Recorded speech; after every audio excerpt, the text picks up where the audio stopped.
यह Bible in one year का हिंदी प्रकरण है। 26वां दिन। परमेश्वर तकलीफें क्यों आने देते हैं। 1 साल का एक छोटा बच्चा सीढ़ी से नीचे गिर गया। उसने अपना सारा बचपन और जवानी अस्पताल में आने जाने में बिताया।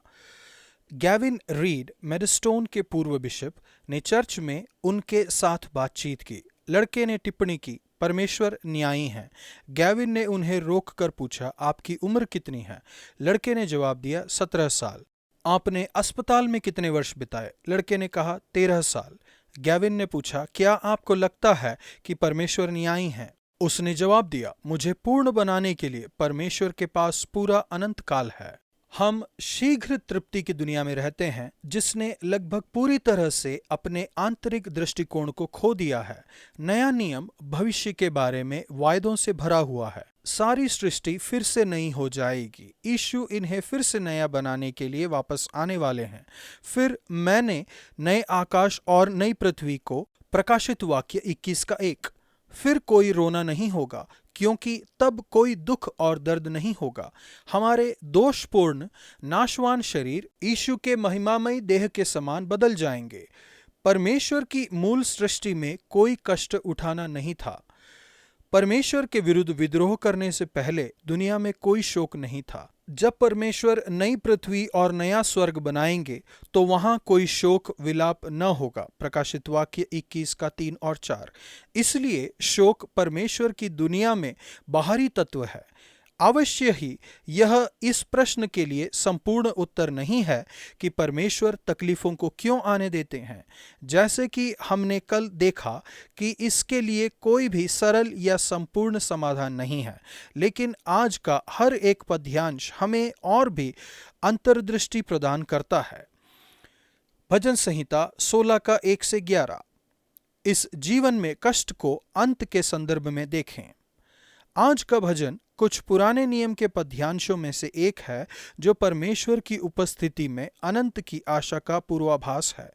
दाऊद लिखते हैं, क्योंकि तू मेरे प्राण को अधोलोक में न छोड़ेगा, न अपने पवित्र भक्त को सड़ने देगा।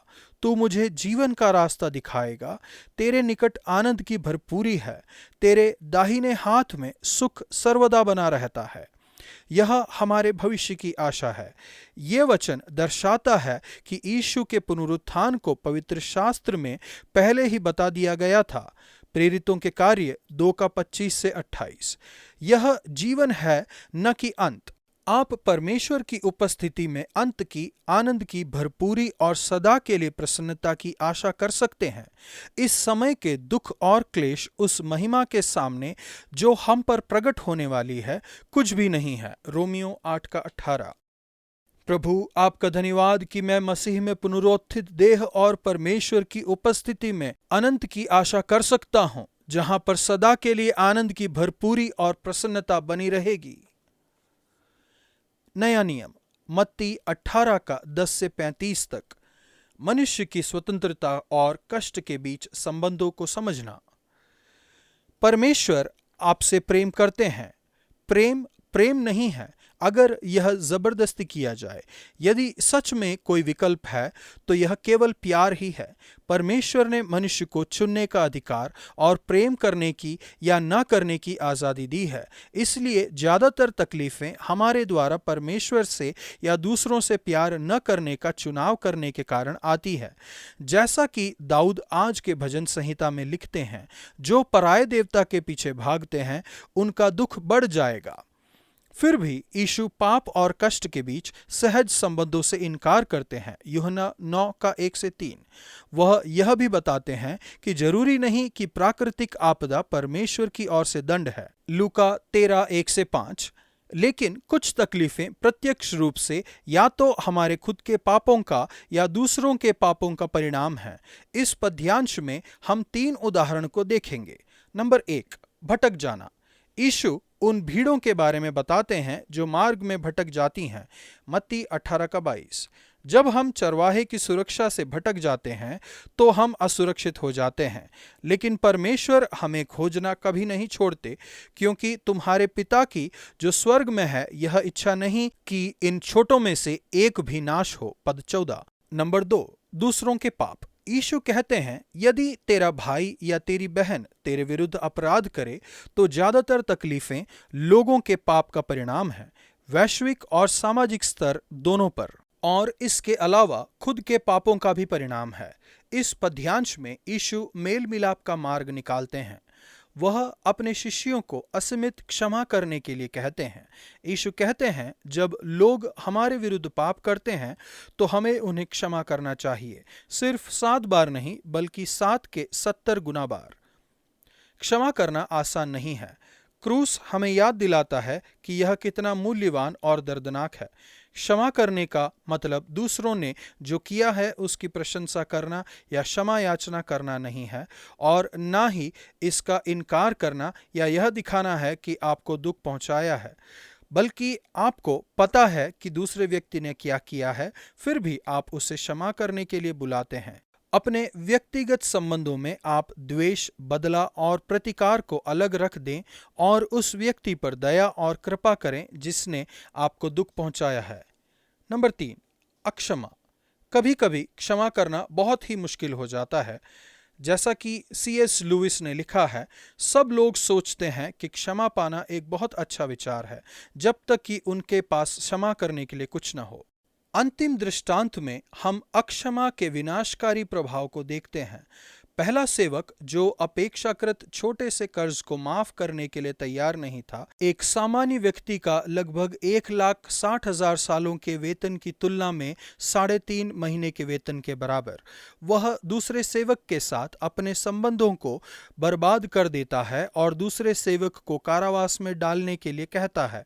तो अक्सर अक्षमा लोगों के बीच संबंधों को बिगाड़ देता है और उनके हिसाब से जिन्होंने उनके विरुद्ध पाप किया है उन लोगों पर दोष लगाते हैं। इसका परिणाम हम विवाहों के टूटने में, संबंधों के टूटने में या समाज में मतभेद पड़ने में देखते हैं। हम क्षमा प्राप्त नहीं कर सकते। यीशु ने इसे आपके लिए क्रूस पर हासिल किया है, लेकिन क्षमा करने की आपकी इच्छा इस बात का प्रमाण है कि आप परमेश्वर से मिलने वाली क्षमा को जानते हैं। क्षमा प्राप्त लोग क्षमा करते हैं। हम में से हर किसी को इतनी क्षमा प्राप्त हुई है कि हमें अपेक्षाकृत हर छोटे अपराध को क्षमा करते रहना चाहिए जो हमारे विरुद्ध किए गए हैं। मैं परमेश्वर का आभारी हूं कि परमेश्वर कोई सीमा निर्धारित नहीं करते कि वह मुझे कितनी बार क्षमा करेंगे।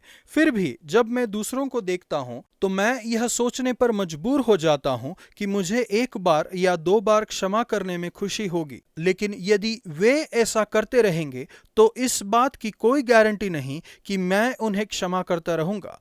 जिस तरह से परमेश्वर आपके साथ व्यवहार करते हैं, वैसा ही व्यवहार आप अपने हृदय में दूसरों के प्रति विकसित कीजिए।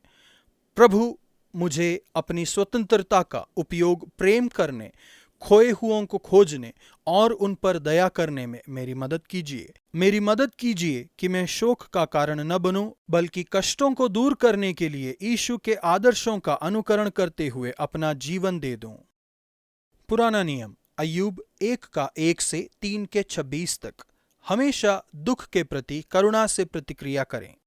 अय्यूब की पुस्तक कष्ट उठाने के बारे में है। यह मुख्यतः इस प्रश्न के बारे में है कि दुख के प्रति आपकी प्रतिक्रिया कैसी होनी चाहिए। शायद ही हम दुखों के उद्यम के बारे में अनुमान लगा पाएं। जब स्वर्गदूत परमेश्वर के सामने इकट्ठा हुए तो शैतान भी उनके साथ आया। वह पूरी धरती पर इधर उधर घूम रहा था। यह स्पष्ट है कि उसका उद्देश्य ज्यादा से ज्यादा दुख पहुंचाना है। ऐसा प्रतीत होता है कि शैतान ही वह स्वर्गदूत है जिसे फेंक दिया गया था। ऐसा प्रतीत होता है कि परमेश्वर द्वारा मनुष्य को बनाए जाने से पहले उन्होंने कल्पनात्मक और बुद्धिमान अस्तित्व को बनाया, जिसने मनुष्य के आने से पहले आत्मिक जगत में परमेश्वर के प्रति विद्रोह किया था। इस सच्चाई के फलस्वरूप कि हम इस पतित दुनिया के परिणाम हैं, बहुत से कष्ट का विवरण दिया जा सकता है। एक ऐसी दुनिया जहां सारी रचना प्रभावित हुई है, केवल मनुष्य के पाप के कारण ही नहीं, बल्कि उससे शैतान के पाप के कारण भी। आदम और हव्वा के पाप करने के पहले सर्प अस्तित्व में था। आदम और हव्वा के पाप के कारण इस दुनिया में कांटे और कांटेदार पौधे उत्पन्न हुए। उस समय के बाद से यह सृष्टि व्यर्थता के अधीन हो गई। प्राकृतिक आपदाएं सृष्टि में इस अनियमितता का परिणाम है। शैतान को मनुष्य के जीवन में बहुत से कष्ट लाने की अनुमति मिली, जो कि निर्दोष और खरा था, जो परमेश्वर का भय मानता था और बुराई से दूर रहता था। अय्यूब 1:1। अय्यूब ने धन और भौतिक संपत्ति, पारिवारिक जीवन, व्यक्तिगत स्वास्थ्य और धीरे धीरे अपने दोस्तों से समर्थन के क्षेत्र में हानि उठाई। जब हम किसी अनजान तकलीफों का सामना करते हैं तो परमेश्वर पर दोष लगाना आसान होता है। फिर भी अय्यूब को पता नहीं था कि वह क्यों कष्ट उठा रहा है। अपने दुख में भी वह परमेश्वर पर भरोसा करता रहा और उनकी आराधना करता रहा, जिस तरह से वह अपने अच्छे समय में किया करता था। लेखक प्रशंसापूर्ण ढंग से हमें बताता है कि इन सब बातों में भी अय्यूब ने अपने मुंह से कोई पाप नहीं किया। सबसे कठिन परिस्थिति में भी वह विश्वास योग्य बना रहा। शुरू में अय्यूब के दोस्तों ने सही तरीके से प्रतिक्रिया की, परंतु उसका दुख बहुत ही बड़ा जानकर किसी ने भी उससे कुछ भी बात न की। महान कष्ट की अवस्था में तर्कसंगत व्याख्या करना प्रतिकूल हो सकता है। सामान्यतः सबसे सकारात्मक बात आप यह कर सकते हैं कि आप उस व्यक्ति के गले में बाहें डालकर उसके साथ दुख मनाएं जो दुखी है। रोमियो 12:15। जहां तक हो सके उसके दुख में शामिल होकर उसके साथ भाग लें। आज का पद्यांश अय्यूब की कहानी के बारे में नहीं है। अंत में परमेश्वर ने उसकी संपत्ति और सभी चीजों को पहले जैसा कर दिया और उसके पास पहले जितना था उससे भी 2 गुना उसे दिया। अब हम जान गए हैं कि इस जीवन में आपके सारे कष्टों के बदले परमेश्वर के पास यीशु के द्वारा आपके लिए सारा अनंत है। प्रभु, जब मैं कष्ट देखूं तो जो लोग शोक मना रहे हैं उनके साथ शोक मनाने और उन्हें करुणा दिखाने में मेरी मदद कीजिए। भजन संहिता 16 का 7। मेरा मन भी रात में मुझे शिक्षा देता है। रात में मन के अंदर बहुत सी बातें आती हैं, अक्सर चिंताएं। उन्हें प्रार्थना में बदलते हुए परमेश्वर हमारे साथ बात कर सकते हैं, हमें निर्देश दे सकते हैं और हमारा शरीर चैन पा सकता है। पद 9। आज का वचन, क्योंकि जहां 2 या 3 मेरे नाम पर इकट्ठे होते हैं वहां मैं उनके बीच में होता हूँ। मत्ती 18 का 20।